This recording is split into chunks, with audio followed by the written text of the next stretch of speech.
15,000 രൂപ പ്രൈസ് റേഞ്ചിൽ നിങ്ങൾ നല്ലൊരു സ്മാർട്ട് ഫോൺ നോക്കുന്നുണ്ടോ? അങ്ങനെയെങ്കിൽ ഞാനൊരു ഫോൺ സജസ്റ്റ് ചെയ്യാം. നിങ്ങൾക്ക് വേണ്ടി 15,000 രൂപ പ്രൈസ് റേഞ്ചിൽ ഒരുപാട് ഫോണുകളൊന്നും സജസ്റ്റ് ചെയ്യുന്നില്ല. ഈ ഒരു വീഡിയോയിൽ ഒരൊറ്റ ഫോൺ, ഈ ഇരിക്കുന്ന ഫോൺ 15,000 രൂപയിൽ നമുക്ക് വാങ്ങാവുന്ന ഒരു മികച്ച സ്മാർട്ട് ഫോൺ തന്നെയാണ് ഈ ഇരിക്കുന്ന ഫോൺ. ഇതിന്റെ പ്രത്യേകത എന്ന് പറയുന്നത് ഈ പ്രൈസ് പോയിന്റിൽ നമുക്ക് AMOLED ഡിസ്പ്ലേ കിട്ടുന്നുണ്ട്. അതും 120 ഹെർട്സിന്റെ ഡിസ്പ്ലേ, അതും ഇൻ ഡിസ്പ്ലേ ഫിംഗർ പ്രിന്റുമായിട്ടാണ് ഈ ഒരു സ്മാർട്ട് ഫോൺ വരുന്നത്. 2000 നിറ്റ്സ് പീക്ക് ബ്രൈറ്റ്നസ് ഈ ഒരു സ്മാർട്ട് ഫോണിനുണ്ട്. ഇങ്ങനെ ഡിസ്പ്ലേയിൽ മനോഹരമായിട്ടുള്ള ഈ ഒരു സ്മാർട്ട് ഫോൺ ഏതാണെന്ന് നിങ്ങൾക്ക് മനസ്സിലായോ? തിരിച്ച് കാണിക്കുമ്പോൾ നിങ്ങൾക്ക് ഈ ഒരു ഫോൺ എന്തായാലും ഒറ്റ നോട്ടത്തിൽ തന്നെ മനസ്സിലാവും. കാരണം അത്രയും യുണീക്ക് ആയിട്ടുള്ള ഒരു ഡിസൈനുമായിട്ടാണ് ഈ ഒരു സ്മാർട്ട് ഫോണിനെ പുറത്തിറക്കിയിരിക്കുന്നത്. നത്തിങ് എന്ന് പറയുന്ന ബ്രാൻഡിന്റെ സബ് ബ്രാൻഡാണ് CMF എന്ന് പറയുന്ന ബ്രാൻഡ്. അവർ ആദ്യമായിട്ട് ഇറക്കിയ ഫോൺ, ഒരു ഫോൺ ഇത് ഇറക്കിയുള്ളൂ, CMF ഫോൺ 1. ഇതിന്റെ ഡിസൈൻ കണ്ടു കഴിഞ്ഞാൽ തന്നെ ഒരു 15,000 രൂപ പ്രൈസ് റേഞ്ചിലുള്ള ഫോണാണെന്ന് പറയുകയില്ല. കുറച്ചുകൂടി ഒരു പ്രൈസ് നമുക്ക് ഈ ഒരു ഫോണിന് തോന്നിപ്പിക്കും. ആദ്യം ഈ ഒരു ഫോൺ പുറത്തിറങ്ങുന്ന സമയത്ത് എന്റെ ഓർമ്മ ശരിയാണെങ്കിൽ ഏകദേശം 17,000 രൂപ പ്രൈസ് പോയിന്റിലേക്ക് പുറത്തിറക്കിയ ഒരു ഫോണാണ്. ഇപ്പോൾ ഇത് ഒരു 15,000 രൂപ പ്രൈസ് റേഞ്ചിൽ നമുക്ക് ഓഫറിലൊക്കെ വാങ്ങാൻ സാധിക്കും. അപ്പോൾ ഇതിന്റെ ഡിസൈൻ മറ്റ് പല ഫോണുകളിൽ നിന്നും വ്യത്യസ്തമാണ്. നത്തിങ്ങിന്റെ മറ്റ് ഫോണുകളെ പോലെ ഗ്ലിഫ് ലൈറ്റുകളൊന്നും ഇല്ലെങ്കിലും ഇതിന്റെ ബാക്ക് പാനലിന്റെ പ്രത്യേകത നമ്മൾ ഇതിന്റെ വീഡിയോയിൽ പറഞ്ഞു തന്നെയാണ്. നമുക്ക് ഇത് ഊരി മാറ്റാൻ പറ്റും. ഇവിടെ ഒരു സ്ക്രൂ ആണ് ആക്ച്വലി ഈ കൊടുത്തിരിക്കുന്നത്. ഇതുപോലെ ഊരി മാറ്റി ബാക്ക് പാനൽ മാറ്റി അതിന് നമുക്ക് ഇഷ്ടമുള്ള കളർ കേസ് വാങ്ങി ഇടുന്നത് പോലെ വേറെ ബാക്ക് പാനൽ വേണമെങ്കിൽ നമുക്ക് വാങ്ങിയിടാനൊക്കെ സാധിക്കും. നോക്കി, ഈ ഒരു ഫോൺ നമ്മുടെ കയ്യിൽ വന്നിട്ട് തന്നെ കുറേ മാസങ്ങളായി. കൃത്യമായിട്ട് പറഞ്ഞാൽ 2024 ജൂലൈയിലാണ് ഈ ഒരു ഫോൺ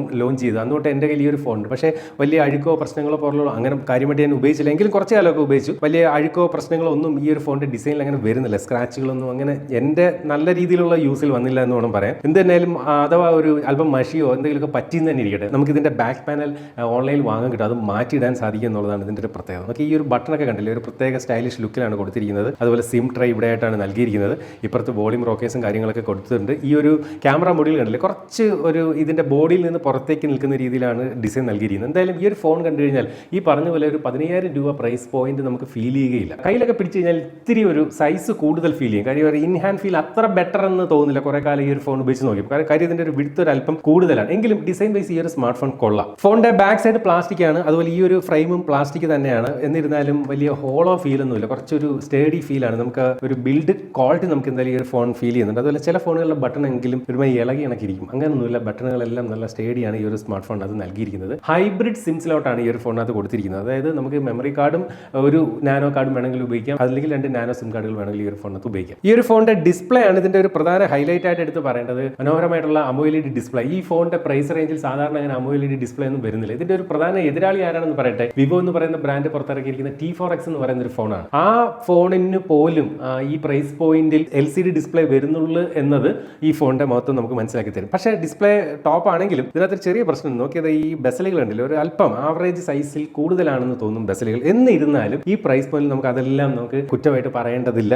അതുപോലെ ഈ ഒരു സെന്റർ പഞ്ച് ഹോൾ ക്യാമറ ആയിട്ടാണ് സെൽഫി ക്യാമറ കൊടുത്തിരിക്കുന്നത്. ഈ പ്രൈസ് പോയിന്റിൽ വരുന്ന സാംസങ്ങിന്റെ M16 എന്ന് പറയുന്ന ഫോണിനകത്തൊക്കെ വാട്ടർ ഡ്രോപ്പ് നോച്ചൊക്കെ ആയിട്ടാണ് വരുന്നത്. എന്തായാലും ഡിസ്പ്ലേ കുഴപ്പമില്ലാത്ത മനോഹരമായിട്ടുള്ള ഡിസ്പ്ലേ തന്നെയാണ് ഈ ഒരു ഫോണിനകത്ത് നൽകിയിരിക്കുന്നത്. പക്ഷേ കാര്യങ്ങൾ ഇങ്ങനെയാണെങ്കിൽ ഓൾവേസ് ഓൺ ഡിസ്പ്ലേ ഈ ഒരു ഫോണിനകത്ത് നൽകിയിട്ടില്ല. ഞാൻ അതെടുത്ത് പറയുന്ന കാര്യം ചിലരൊക്കെ ചോദിക്കും, ഫോണിന്റെ റിവ്യൂ ഒക്കെ ചെയ്യുമ്പോൾ ഓൾവേസ് ഓൺ ഡിസ്പ്ലേ ഉണ്ടോ, കോൾ റെക്കോർഡിംഗ് ഉണ്ടോ, അങ്ങനെ കാര്യങ്ങളൊക്കെ ഓരോരുത്തരായി ചോദിക്കുന്നതുകൊണ്ടാണ് അത്തരം കാര്യങ്ങൾ മൈന്യൂട്ട് കാര്യങ്ങൾ പോലും പറയുന്നത്. അപ്പോൾ always on display battery efficiency better ആക്കുന്നതിനായിരിക്കാം ഒരു പക്ഷേ ഇതിനകത്ത് കൊടുത്തിട്ടില്ല. ഈ ഒരു ഫോണിന്റെ ഏറ്റവും വലിയ ഹൈലൈറ്റ് എന്ന് പറയുന്നത് ഇതിന്റെ സോഫ്റ്റ്വെയർ തന്നെയാണ്. നമുക്കറിയാം നത്തിങ് ഫോണിന്റെ സോഫ്റ്റ്വെയർ എന്ന് പറയുന്നത് ഒരു സ്റ്റോക്ക് ആൻഡ്രോയിഡിന് സമാനമായിട്ടുള്ള സോഫ്റ്റ്വെയർ ആണ് നത്തിങ് കൊടുത്തിരിക്കുന്നത്. നത്തിങ് OS എന്ന പേരിൽ. നത്തിങ് OS 2.6 ആയിരുന്നു ഈ ഒരു ഫോൺ ഇറങ്ങിയപ്പോൾ. ഇപ്പോൾ അത് അപ്ഡേറ്റ് ഒക്കെ വന്നിട്ട് നത്തിങ് OS 3 വന്നിട്ടുണ്ട്. അതായത് ആൻഡ്രോയിഡ് 14 ഇറങ്ങിയ ഈ ഒരു ഫോൺ ഇപ്പോൾ ആൻഡ്രോയിഡ് 15 ഇപ്പോൾ ഈ ഒരു സ്മാർട്ട് ഫോൺ പ്രവർത്തിക്കുന്നത്. നമുക്ക് 2 മേജർ ആൻഡ്രോയിഡ് അപ്ഡേറ്റുകളും 3 വർഷത്തെ സെക്യൂരിറ്റി അപ്ഡേറ്റുമാണ് ലഭിക്കുന്നത്. അതായത് ആൻഡ്രോയിഡ് 15 വന്നു, ഇനി ഒരു ആൻഡ്രോയിഡ് 16 കൂടി ഈ ഒരു ഫോണിനകത്ത് അപ്ഡേറ്റ് കിട്ടും. 3 വർഷം മൊത്തം സെക്യൂരിറ്റി അപ്ഡേറ്റ് നമുക്ക് ഈ ഒരു സ്മാർട്ട് ഫോണിനകത്ത് ലഭിക്കും. IP52 dust and water resistance വരെ ഈ ഒരു ഫോണിനകത്തുണ്ട്.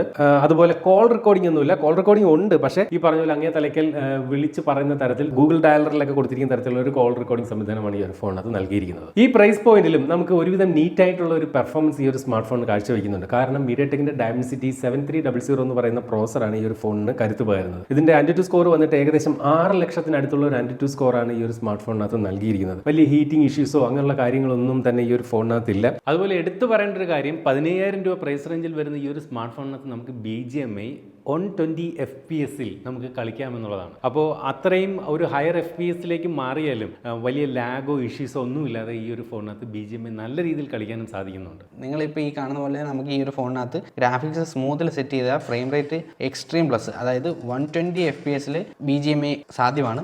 ഈ ഒരു പ്രൈസ് റേഞ്ച് കിട്ടാവുന്ന ഏറ്റവും സ്മൂത്ത് ആയിട്ടുള്ള ഒരു ഗെയിമിംഗ് എക്സ്പീരിയൻസ് തന്നെയാണ് ഈ ഒരു സെറ്റിങ്ങിൽ ഈ ഒരു ഫോൺ നമുക്ക് തരുന്നത്.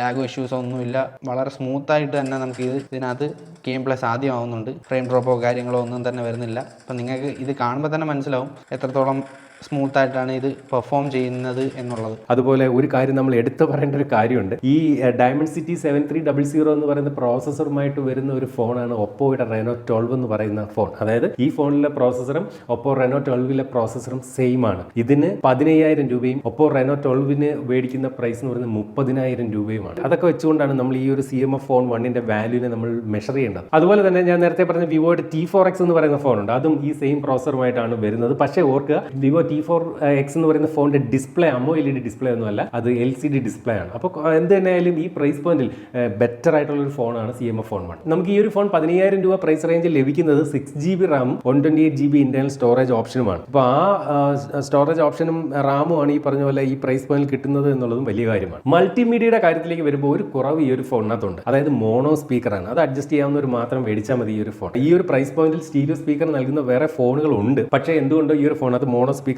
അതുപോലെ ആ കേൾക്കുന്ന സൗണ്ട് അത്രയും ഒരു മോണോ സ്പീക്കർ ആയിരുന്നിട്ട് പോലും ചില ഫോണുകളിൽ കുറച്ച് ക്വാളിറ്റി സൗണ്ട് കേൾക്കാറുണ്ട്. പക്ഷേ ഇത് അത്രയും ഒരു ക്വാളിറ്റി സൗണ്ടിനകത്ത് നമ്മൾ എക്സ്പെക്ട് ചെയ്യരുത്. ഹെഡ്സെറ്റ് ഒക്കെ ഉപയോഗിക്കുന്നവർക്ക് അതൊരിക്കലും ഒരു പ്രശ്നമാവില്ല. എന്തിനായാലും നമ്മളെല്ലാം ഫോണിന്റെ പ്രൈസോട് നോക്കി വേണം കാണാൻ. എന്തായാലും മോണോ സ്പീക്കറാണ്. ബാറ്ററിയുടെ കാര്യത്തിലേക്ക് വരുമ്പോൾ 5000 mAh ബാറ്ററിയാണ്. ഈ നത്തിങ്ങിന്റെ ഈ ഒരു സ്റ്റോക്ക് ആൻഡ്രോയിഡിന് സമാനമായിട്ടുള്ള സോഫ്റ്റ്വെയർ ആയതുകൊണ്ട് തന്നെയും വളരെ ഒപ്റ്റിമൈസ്ഡ് ആയിട്ടുള്ള ഒരു ബാറ്ററി ലൈഫ് നമുക്ക് ഈ ഒരു സ്മാർട്ട് ഫോണിനകത്ത് ലഭിക്കുകയും ചെയ്യും. അപ്പോൾ 5000 mAh എങ്ങനെ പോയാലും ഒരു 1.5 ദിവസം ബാറ്ററി ലൈഫ് ഒരു നോർമൽ യൂസറിന് ഈ ഒരു ഫോണിനകത്ത് ലഭിക്കും. ഞാൻ കുറച്ച് ദിവസം ഈ ഫോൺ ഉപയോഗിച്ചിരുന്നു സിം ഇട്ടത് ഇതുപോലെ റിവ്യൂ ചെയ്യുന്നതിന്റെ ഭാഗമായിട്ട്. അതുകൊണ്ട് തന്നെ നിരവധി ആപ്ലിക്കേഷൻസ് ഇതിനകത്ത് ഞാൻ ആയിട്ട് ഡെയിലി ഉപയോഗിക്കുന്ന ആപ്ലിക്കേഷൻ ഇൻസ്റ്റാൾ ചെയ്തത് ഒഴിച്ച് നിർത്തി കഴിഞ്ഞാൽ കാര്യമായിട്ടുള്ള ഒരുപാട് ആപ്ലിക്കേഷൻസ് ഒന്നും ഇല്ല. അതുകൊണ്ട് തന്നെ നല്ല ബാറ്ററി ലൈഫാണ്, നല്ല ഒരു സോഫ്റ്റ്വെയർ എക്സ്പീരിയൻസ് നമുക്ക് നത്തിങ് ഫോണുകളിൽ നിന്ന് ലഭിക്കുന്നത് പോലെ തന്നെ ഈ ഒരു CMF ഫോണിലും ലഭിക്കും. 5000 mAh ബാറ്ററി, അതിന് വേണ്ടിയിട്ട് 33 വാട്ടിന്റെ ഫാസ്റ്റ് ചാർജിംഗ് സപ്പോർട്ട് ഫോണിന് കൊടുത്തിട്ടുണ്ട്. നത്തിങ് എന്ന ബ്രാൻഡും CMFും ഇതുവരെ ഒരു ഫോണിന്റെ കൂടെയും അവർ ബാറ്ററി നൽകിയിട്ടില്ല. ഐഫോണും സാംസങ് ഒക്കെ ഇപ്പോൾ ചെയ്യുന്നത് പോലൊക്കെ. അപ്പോൾ ആ ഒരു ബാറ്ററി നൽകിയിട്ടില്ലാത്തതുകൊണ്ട് തന്നെ നമുക്കൊരു 33 വാട്ടിന്റെ ചാർജർ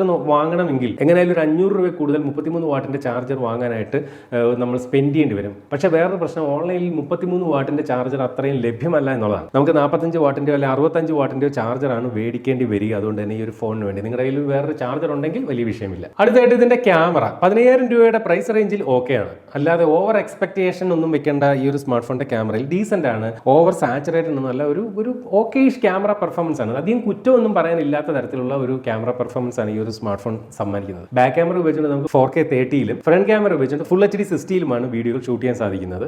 2 ക്യാമറകളാണ് ബാക്കിൽ. 50 മെഗാ പിക്സലിന്റെ പ്രൈമറി സെൻസറും ഒരു ഡെപ്ത് സെൻസറുമാണ് ഈ ഒരു ഫോണിനകത്ത് കൊടുത്തിരിക്കുന്നത്. സെൽഫി എടുക്കുന്നതിന് വേണ്ടി 16 മെഗാ പിക്സലിന്റെ ഒരു സെൽഫി സെൻസറും ഫോണിൽ കൊടുത്തിട്ടുണ്ട്. ഓക്കെ ആയിട്ടുള്ള ഫോട്ടോകളും വീഡിയോകളും ഫോൺ സമ്മാനിക്കുന്നത്. ഈ കാണുന്ന ഫോട്ടോസും വീഡിയോസും ഈ ഒരു സ്മാർട്ട് ഫോണിൽ എടുത്തതാണ്. ഫോണിനകത്ത് ഒപ്റ്റിക്കൽ ഇമേജ് സ്റ്റെബിലൈസേഷൻ ഒന്നും ക്യാമറയിൽ കൊടുത്തിട്ടില്ല. ഈ പ്രൈസ് പോയിന്റിൽ അതൊന്നും നമ്മൾ പ്രതീക്ഷിക്കരുത്. അതുപോലെ ഈ ഒരു ഫോൺ നിങ്ങൾ ആരെങ്കിലും വാങ്ങുന്നെങ്കിൽ ഇതിനകത്തുള്ള കുറവുകളെ നമ്മൾ സമ്മറൈസ് ചെയ്ത് പറയാം. അതായത് ഈ ഒരു ഫോണിനകത്ത് മോണോ സ്പീക്കറാണ്. അതുപോലെ ക്യാമറയിൽ അൾട്രാ വൈഡ് ആംഗിൾ ക്യാമറ ഇല്ല. ഈ പ്രൈസ് പോയിന്റിൽ സാധാരണ അങ്ങനെ അൾട്രാ വൈഡ് ആംഗിൾ ക്യാമറ ഒന്നും എല്ലാ ഫോണൊന്നും തരില്ല. ചാർജർ ഇല്ല. അതുപോലെ തന്നെ NFC സപ്പോർട്ട് കൊടുത്തിട്ടില്ല. ഒരു അല്പം ബെസൽ ഈ ഒരു ഫോണിന്റെ ഡിസ്പ്ലേക്ക് ഉണ്ട്. അതുപോലെ തന്നെ ഈ ഒരു ഫോൺ സെറ്റപ്പ് ചെയ്യുമ്പോൾ നമുക്ക് ഒരു ഇന്ത്യൻ സിം കാർഡ് ഇട്ടേ നമുക്ക് സെറ്റപ്പ് ചെയ്യാൻ സാധിക്കുകയുള്ളൂ. അത് ഞാൻ എടുത്തു പറയാനുള്ള കാരണം, നമ്മൾ ഈ ഒരു ഫോൺ വാങ്ങി പുറത്തൊക്കെ കൊണ്ടുപോവുകയാണെങ്കിൽ അവിടെ ചെന്നിട്ട് അവിടുത്തെ സിം ഇടാം പുതുതായിട്ട് എന്നും പറഞ്ഞ് ഈ ഫോൺ കൊണ്ടുപോയാൽ ബോക്സ് പൊട്ടിക്കാതെ നമ്മൾ പാടുപെടും. ആദ്യം ഇന്ത്യൻ സിം ഇട്ട് സെറ്റപ്പ് ചെയ്തതിന് ശേഷമേ മറ്റു ഏതൊരു സിമ്മും ഈ ഒരു ഫോണിനകത്ത് സപ്പോർട്ട് ചെയ്യും. അപ്പോൾ ഇത്രയും കാര്യങ്ങൾ ഈ ഒരു ഫോൺ വാങ്ങുന്നവർ മനസ്സിലാക്കണം. അപ്പോൾ നിങ്ങൾ വിചാരിക്കും 15,000 രൂപ പ്രൈസ് റേഞ്ചിൽ എന്ന് പറഞ്ഞിട്ട് ഇത്രയും കുറവുകളോ, ചാർജർ ഇല്ല, അൾട്രാ വൈഡ് ആംഗിൾ ക്യാമറ ഇല്ല, മോണോ സ്പീക്കർ ഇല്ല എന്നൊക്കെ നിങ്ങൾക്ക് ഒരു പക്ഷേ തോന്നിയേക്കാം. എന്നിരുന്നാലും ഒരു കാര്യം പറയട്ടെ, 15,000 രൂപയിൽ ലഭിക്കാവുന്ന നല്ലൊരു ഫോണാണ്. ഇത്രയും കുറവുകൾ ഉണ്ടെങ്കിൽ ഇനി നിങ്ങൾ മറ്റൊരു ഫോൺ ഈ പ്രൈസ് പോയിന്റിൽ നോക്കിക്കഴിഞ്ഞാൽ ഒരു പക്ഷേ അതിന് ഇതിൽ നിന്നും കുറവുകൾ ഉണ്ടാകും എന്നുള്ളതാണ് സത്യം. അപ്പോൾ ഇതിന്റെ ഡിസ്പ്ലേ കൊള്ളാം, ബാറ്ററി ലൈഫ് ഒക്കെ നല്ല രീതിയിലുണ്ട്, സോഫ്റ്റ്വെയർ ആണ് ഒരു ഹൈലൈറ്റ്, ക്യാമറ ഓക്കെ ആണ്. ഈ ഒരു പ്രൈസ് പോയിന്റിൽ മനോഹരമായിട്ടുള്ള ഒരു ചോയ്സ് ആയിട്ട് മാറുകയാണ് CMF ഫോൺ 1.